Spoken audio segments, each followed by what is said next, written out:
Meet Jack Turner, a humble 62-year-old former Marine and truck driver living a quietly unassuming life. One brutal blizzard night, defying all logic and danger, Jack rescues a nearly frozen stranger from the relentless storm. Inside his truck, Jack nurses the man back from the brink of death.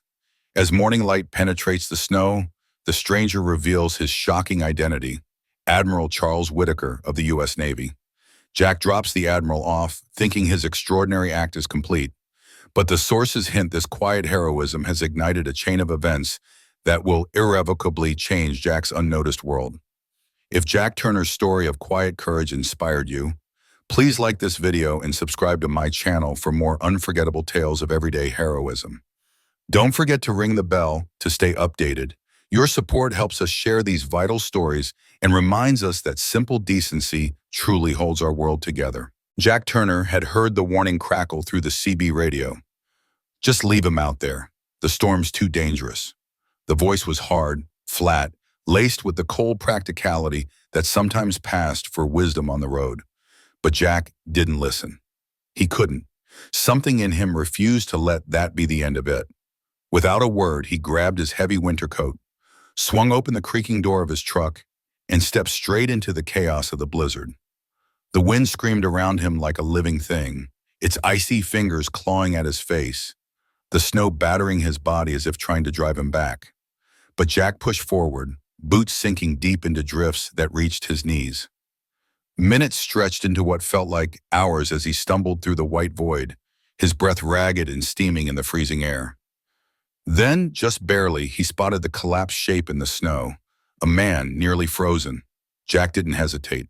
With every ounce of strength left in his aching limbs, he hoisted the stranger up and half-dragged, half-carried him back to the cab.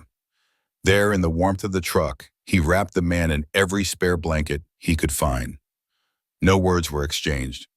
There was only the sound of the heater struggling to fight the cold, and two lives suspended in that moment of quiet, determined mercy.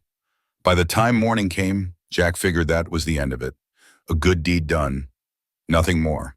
But then the Navy Jeeps began to appear. First one, then a line of them, engines humming outside his small, weather-beaten house. Men in full military uniforms stepped out, their boots crunching in the fresh snow. One of them, clearly an officer, strode up to Jack's front porch with purpose in every step. Jack Turner wasn't used to attention. At 62, he lived a life that few took notice of, a man of quiet habits and long silences. He blended into the backdrop of the world not out of weakness, but because of a quiet, unshakable strength earned over years of service in solitude. Once, long ago, he'd been a logistics specialist in the United States Marine Corps. Not the kind of man whose name was carved into stone or printed in textbooks. He wasn't paraded down Main Street in dress blues, waving from the back of a convertible. Jack was the man who made sure things worked when it mattered most. 20 years of calm, relentless logistics, moving supplies through war zones, sandstorms, and gunfire. The kind of work that didn't make headlines but won wars all the same. In 2004, a transport accident left him with a limp, a quiet injury that whispered it was time to leave that chapter behind. He didn't fight it. Jack took the cue with the same calm acceptance that had carried him through deployments and sleepless nights. He traded convoys and command structures for the long, lonesome highways of civilian life. He became a long-haul trucker. No medals, no speeches, just miles of asphalt, the hum of tires, and a logbook full of deliveries made on time. Jack settled in a small, unremarkable town on the edge of New Hampshire. A town that moved at its own pace, where people nodded when they passed you, but didn't dig into your past. That suited Jack just fine. He lived in a modest, weather-worn house surrounded by pine trees and silence. His neighbors knew him only as that trucker vet, always polite, always helpful, but never one to linger in conversation. If you needed a tool, he had one. If your lawnmower broke, he'd fix it. But you wouldn't find Jack at any birthday party, nor hosting backyard cookouts. His life ran like a well-oiled machine. Work, small repairs, a strong cup of black coffee at night, and the distant murmur of the radio reporting news from a world he no longer felt part of. Then December arrived with a quiet menace. The local news stations had been warning of a storm all week. Historic, they called it, The kind people talk about for decades. Supermarkets were cleaned out, schools shut down in advance. Neighbors stacked firewood and taped their windows. The air felt strange, heavy, electric, like nature itself was holding its breath. The kind of stillness that creeps into your bones before a blizzard changes everything. Jack didn't flinch. He had a delivery scheduled for Maple Creek by morning, and to him, a promise was a promise. He loaded up his rig like always, checked every tire, every line, every bolt. Weather be damned, freight didn't deliver itself. And Jack Turner wasn't the type of man to let a little snow turn him from his word. By the time he pulled onto the empty highway, the storm had already begun to whisper across the windshield. At first, the snow came down soft and slow, like someone drawing a curtain across the world. But within minutes, the flakes grew heavy and wild, transforming the night into a blinding, spinning void. The road disappeared beneath a churn of white, his headlights cut only a few feet ahead, their beams swallowed by the fury of the storm. It wasn't just snow, it was something larger, something alive. The wind howled like it had teeth, lashing across the cab, shaking the mirrors, clawing at the wipers. Visibility collapsed. The highway was gone, replaced by guesswork and muscle memory. Jack dropped his speed to a crawl, hands tight on the wheel, every nerve alert, every sense straining against the blizzard's chaos. The CB radio hissed with static, voices flickering in and out. A warning cut through the noise. Roads are closing up ahead. No point pushing through. Find shelter. Jack grunted, jaw clenched, scanning the side of the road for anywhere he could safely pull over. But his eyes weren't just watching for snowbanks or ditches. Something else was out there. Something the storm hadn't buried yet. And down that frozen, God-forsaken stretch of highway, fate was already waiting. Still didn't say a word. Jack didn't press. There was no need. The important part was that he was still breathing. Jack leaned back, watching the stranger in silence. His coat was still wet, snow melting and soaking into the worn fabric, but the color in his face was returning, slowly, stubbornly, as if life was fighting its way back in inch by inch. Jack could see how thin he was beneath the blanket, how close he'd come to being just another nameless shape buried beneath the snow. The heater hummed, fighting a losing battle against the cold that crept in through every seam and panel. Jack reached down, adjusted the vent again, aiming it more squarely at the man's hands. His own fingers still throbbed with cold, but he didn't care. He could warm up later. Right now, this guy needed it more. He glanced out the windshield. The storm was getting worse. Snow whipped in blinding gusts across the road, erasing the world in white. Even the red taillights of the convoy ahead were gone now, just shadows swallowed by the night. The CB crackled faintly. More voices, more updates. Some were giving up, pulling over, shutting down, waiting it out. One driver had jackknifed near mile marker 213. Another was out of fuel. Someone was crying. Jack tuned them out. He couldn't do anything for them, not now. All he could do was hold his ground here. Stay put. Keep the heater running. Stay alive. The man stirred again, moaning faintly, pulling the blanket tighter around himself with trembling hands. Jack moved carefully, lifting the thermos once more, pouring another cup, and this time holding it steady at the stranger's lips until he took a small sip. Just enough. "You got a name?" Jack asked softly, not expecting an answer. There was a long pause, then barely audible over the howl of the wind, a hoarse whisper. "Eli." Jack nodded. "All right, Eli, just hang in there." He settled back again, his body aching from the cold and the strain of hauling Eli through the storm. But there was a quiet calm in his chest now. He had made the right call. No matter what the other said, no matter how stupid or reckless it might have looked from the outside, he couldn't have driven past that shape in the snow and lived with himself afterward. That wasn't who he was. He glanced at Eli again. The man's breathing was steadier now, less shallow, less desperate. The blankets had stopped shaking quite so violently. Jack rested one arm across the back of the seat, staring into the swirling storm ahead. The wind shrieked and battered the key, but in here, there was something solid. Fragile maybe, but real. Jack thought about the voice on the radio when, "Leave them, nobody's worth freezing to death over." Maybe that driver had been out here too long. Maybe he'd lost someone before. Or maybe he'd just never been the kind of man who stopped. Jack Turner wasn't most men. He never had been. He didn't know why Eli was out there. Didn't know what had brought him to the edge of a highway in a storm with nothing but a threadbare coat. Maybe someday he'd ask. Maybe he never would. But tonight, all that mattered was this. He had stopped. He had pulled a man back from the edge. And now, as the storm raged and the world outside vanished into snow and ice, Jack Turner sat in the quiet hum of the cab with a stranger slowly coming back to life. And that, in this moment, was everything. Jack said nothing. He didn't need to. He just sat there, behind the wheel, the truck idling softly beneath him, the heater humming like a fragile heart still beating in the cold. Hour after hour, he remained motionless, a sentinel in a battered cab, protecting that small pocket of warmth and life. Outside, the storm tore through the world with merciless fury, snow battering the windshield in thick, blinding sheets like cotton soaked in ice. Jack watched it in silence, his eyes tracing the endless white, thinking of all the roads he'd driven over the years. The deserts, the jungles, the long convoys, and the heavy loads. He had always been moving something important. Gear, supplies, soldiers. But tonight felt different. Tonight, what he was hauling wasn't cargo. It was something more vital. It was a human life. Somewhere around 3, maybe 4 in the morning, fatigue started to claw at him. He nodded off in short, unsteady bursts, never fully asleep, always pulled back by the sharp echo of the man's coughing beside him. Each sound jerked him upright, eyes scanning, hands adjusting the heat, ensuring no warmth escaped. He refused to let it falter, not even for a moment. The storm, relentless and deaf, kept howling. But inside that old truck cab, sealed up like a makeshift refuge, 2 men, one barely clinging to life, the other holding the line, held on. As dawn crept toward the horizon, the night finally began to loosen its grip.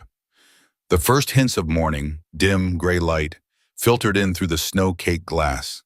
Jack felt it before he saw it. A change. The breathing beside him had grown steadier, less ragged. There was a touch of pink returning to the man's skin, subtle but unmistakable. He was coming back. He was going to live. Jack sank back against the cracked leather seat, every muscle in his body aching from tension and cold. A small, tired smile tugged at the edge of his mouth. Out there, in the fury of the blizzard, survival was supposed to belong to the strongest. But strength didn't always come in the form of brute force or loud commands. Sometimes it was quiet. Sometimes it was just the refusal to leave a man behind. And that night, etched forever in memory, Jack Turner made a choice. No medals, no orders, just a trucker who decided not to let someone die alone in the dark. The morning arrived hesitantly, as if the sun itself didn't want to face the aftermath of the night. The wind that had screamed and clawed for hours now whispered low and tired. The snow had eased into a soft, steady fall, gentle now, like ash after a fire. The world beyond the frosted windows was unrecognizable, a pale, endless canvas of silence. Jack shifted in his seat, groaning softly as he rubbed the stiffness from his neck. His breath still puffed visibly in the cab's chill, but the heater had done its job. It had fought back the cold enough to give them both a chance. He looked over. The stranger under the blanket stirred, his form moving slightly beneath the heavy layers. Jack leaned forward. "Hey," he said, voice low. "You with me?" The man's eyes fluttered open. They were clearer now, less clouded, more alert. He looked around, memory slowly piecing itself together behind the haze. Jack nodded, comforting. "You're safe," he said, handing over a half-warm cup of coffee. "Storm's letting up. Roads should be open soon." The man took the cup with unsteady hands, nodding, too weak to speak. For a long moment, they sat there in silence.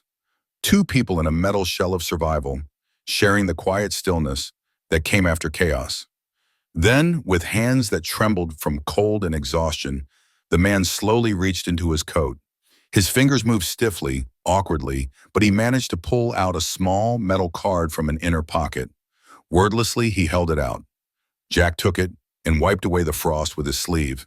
The engraved letters stopped him cold. Admiral Charles Whitaker, United States Navy. His eyebrows lifted, stunned. An admiral. His spine straightened instinctively, old muscle memory from his Marine days kicking in. But he caught himself. This wasn't a base. There were no salutes here. Just a snow-covered truck, stranded on a forgotten road. Still, the realization hit hard. The man lying next to him wasn't just a stranger. He was a leader of men. Jack looked up. The admiral met his gaze steadily. There was no superiority in his eyes, no trace of command or pride, only calm and quiet appreciation. Jack handed the ID card back with care. Jack Turner, he said simply. Just a trucker who couldn't drive past a man freezing to death. The admiral offered a faint smile. And I'm just a sailor who should have known better than to trust a rental car GPS in a snowstorm. Jack let out a low chuckle, and for the first time all night, something in the air between them loosened. They sipped their coffee in the dim, post-blizzard quiet, and then the CB radio crackled to life. A burst of static followed by voices. Road crews had started clearing paths. Convoys were on the move again. Help was on the way. But in that moment, neither man spoke. There was no need. They had made it through the storm, and that was enough. Within the hour, Jack gave himself a quiet nod. It was time. He turned the key and the truck rumbled back to life with a deep, familiar growl that settled something inside him. Let's get you to the nearest police station, he said, his voice steady as he shifted into gear. They'll take care of the rest.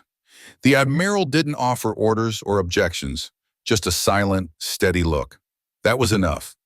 No need for words between two men who understood survival and silence better than most. The truck rolled forward, cutting through the newly plowed channels in the snow. In the rearview mirror, Jack caught one last glimpse of the frozen white wasteland fading behind them. The storm had passed, but Jack had a hunch. This night, and the man sitting beside him, wouldn't be something he could just leave behind. Some moments settle in your bones like the cold. They stay. The road to town was quiet. Jack kept both hands firm on the wheel, his eyes on the slick blacktop. Beside him, Admiral Whitaker cradled the last of the coffee, its warmth rising in faint curls of steam, the only sign of comfort in the cab. Outside, the landscape glittered, transformed by the snowfall into something almost too still. It was hard to believe that just hours ago the wind had howled like something alive. Now it was as if the world had hit pause, clean, untouched. Unreal. When they finally pulled up to the small-town police station, Jack helped the admiral out of the truck. The officers inside, initially stunned to see someone like Whitaker stumble through their door, trained to action in seconds. Radios crackled. Blankets appeared from nowhere. A steaming mug was offered. Everyone knew instinctively this wasn't an ordinary visitor. Whitaker turned and extended a firm hand toward Jack. "Thank you," he said simply. No pretense, no protocol, just one man speaking to another with the weight of truth behind it. Jack took the hand without hesitation. Anyone would have done the same, he replied, though deep down, he wasn't so sure that was true. Not everyone would have risked what he did, but he didn't linger on it.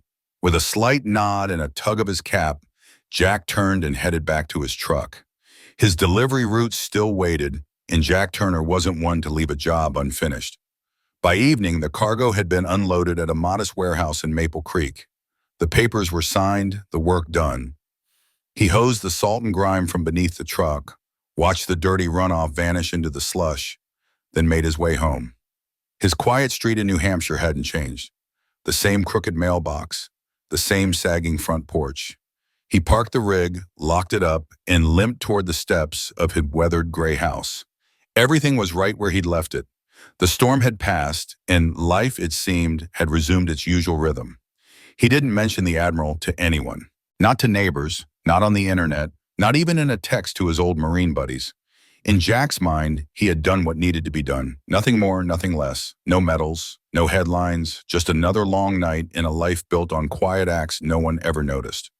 The following days slid by like melting snow. Jack kept himself busy, fixed the leaky pipe under the kitchen sink, replaced a flickering porch bulb, patched the frayed sleeve of his old winter jacket. It was almost as if that night had been folded neatly away, tucked into memory like so many others. But far from his little street, In distant rooms lined with polished desks and armed security, a different kind of story had begun to unfold. Files were passed across tables. Names were spoken aloud behind locked doors. Jack Turner didn't know it yet, but the storm he thought he had left behind was only beginning to gather again. It began with the distant rumble of engines, low and steady, creeping down the street like thunder just over the horizon. Jack was on his front porch, sleeves rolled up, working a screwdriver into a loose railing when he heard it. At first, he figured the garbage trucks were late after the storm. He wiped the sweat from his brow, glanced toward the road, and froze.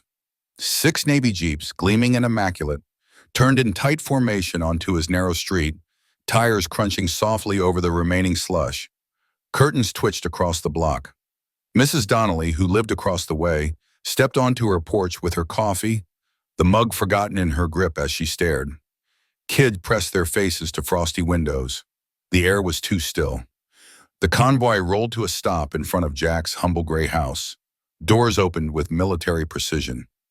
Uniformed personnel stepped out, faces unreadable, movements crisp even in the lingering cold.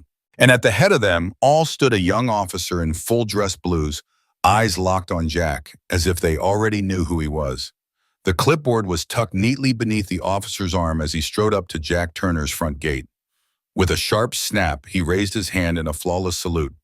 "Sir," he announced, his voice cutting through the winter-stilled street like a bell, "we've been dispatched under direct orders from Admiral Charles Whitaker." Jack blinked in confusion, still gripping the handle of his hammer. This has got to be a mistake," he murmured, his voice barely above the wind's hush. But the officer pressed on, unwavering.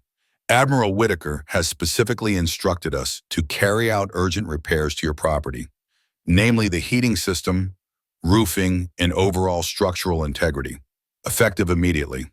Before Jack could form a proper protest, the rest of the unit was already in motion. Equipment clattered as it hit the snow. Ladders were unfolded with practiced hands. Toolboxes snapped open.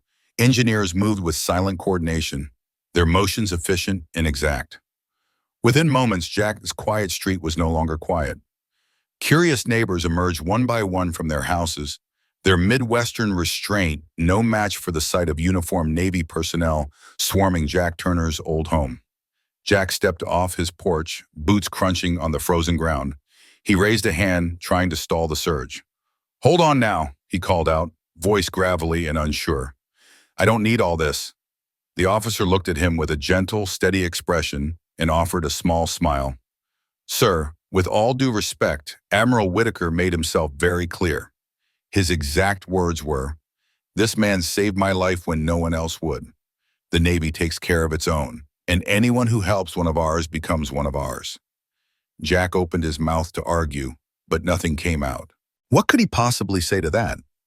Around him, the team moved like clockwork. One man was already examining the warped shingles of Jack's weather-beaten roof. Another knelt near the furnace vent, assessing its age with a quiet shake of his head. Others measured the sag in the support beams beneath the porch. For the first time in as long as Jack could remember, he wasn't the one doing the fixing. He stood frozen, hammer still in hand, stunned not by the noise or the bustle, but by the undeniable truth of it all. He was being seen. The storm was over, yes, but its aftermath was still unfolding, gentle, rippling outward like circles spreading across a pond, just beginning to touch the distant shore. At first, his neighbors merely watched. Jack could feel their eyes from across the street and behind drawn curtains.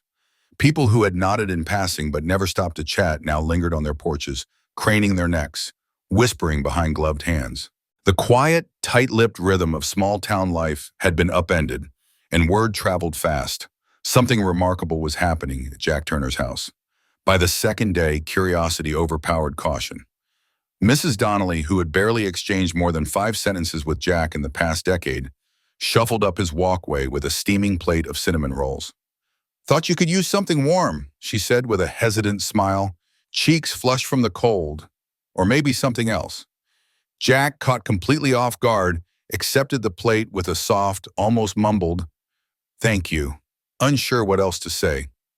Later that same afternoon, Mr. Patel from 2 houses down made his way over, hands buried deep in his coat pockets. He stopped just short of the porch, nodding toward the Navy crew working efficiently in the snow.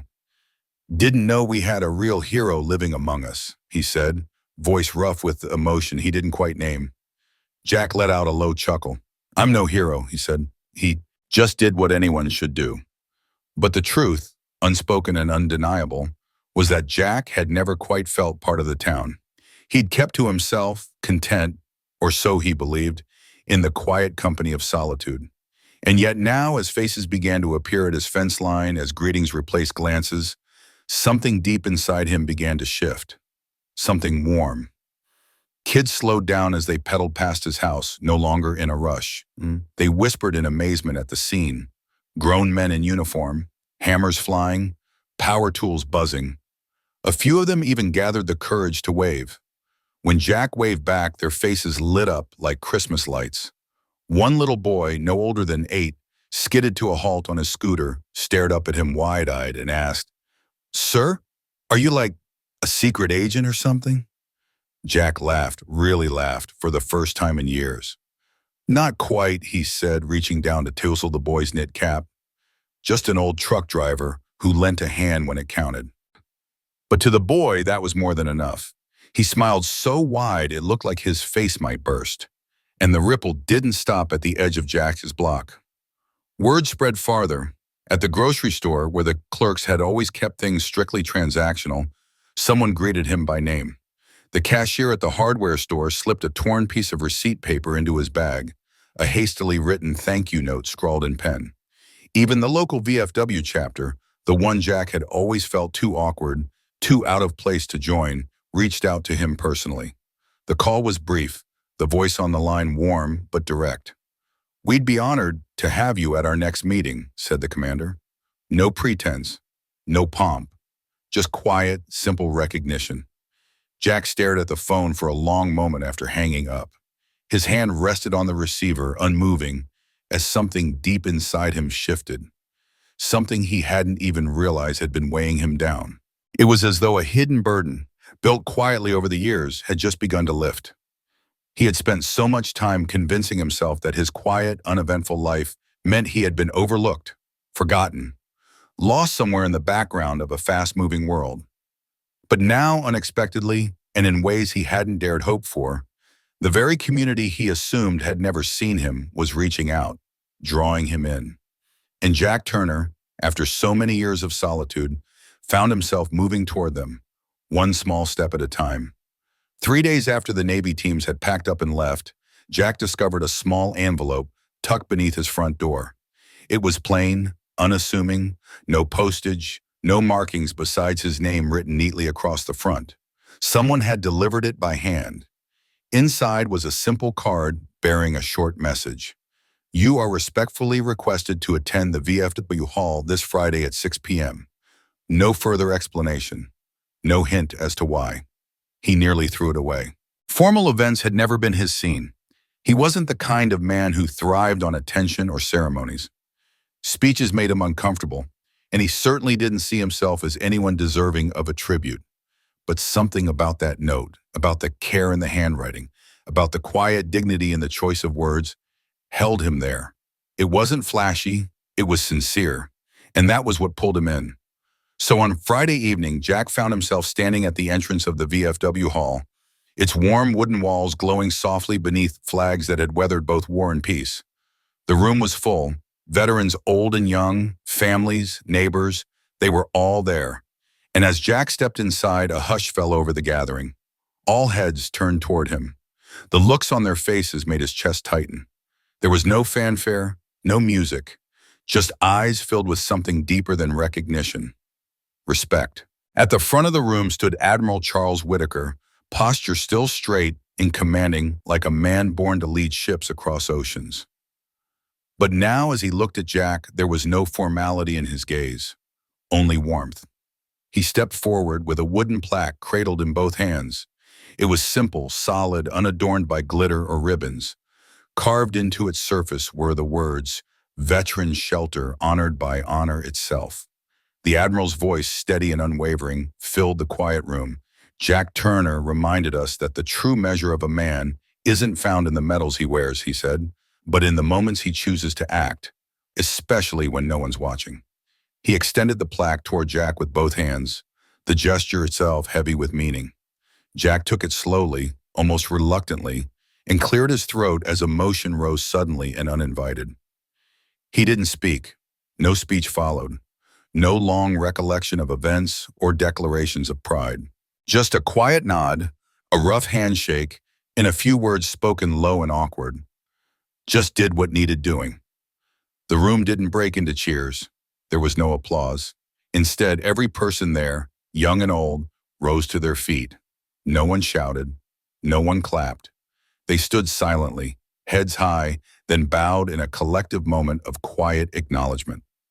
That night, Jack didn't receive fame. He wasn't showered in glory.